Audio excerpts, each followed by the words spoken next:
Now I'm in Harbin, capital city of northeast China's Heilongjiang province.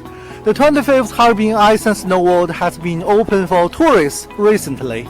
It's a world-leading theme park of large-scale ice and snow sculptures. Please follow my camera and explore more.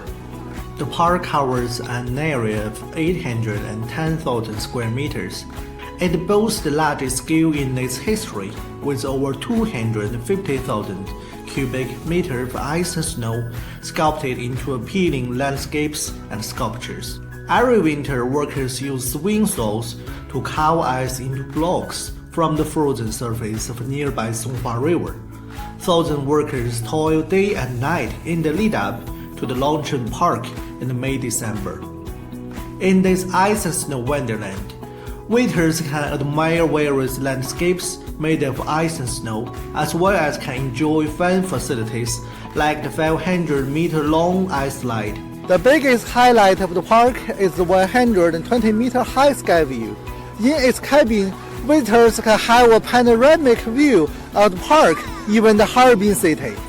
The Harbin Ice Show is another highlight, as it brings together over 50 artists from 12 countries to present visitors with a visual feast.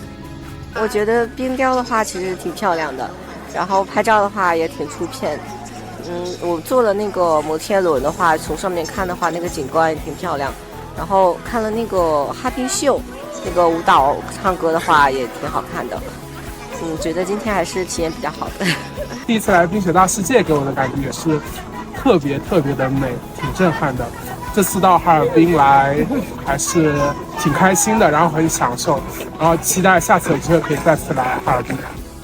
Harbin has abundant ice and snow resources, making it a popular destination for winter tourism in China and attracting countless tourists from home and abroad.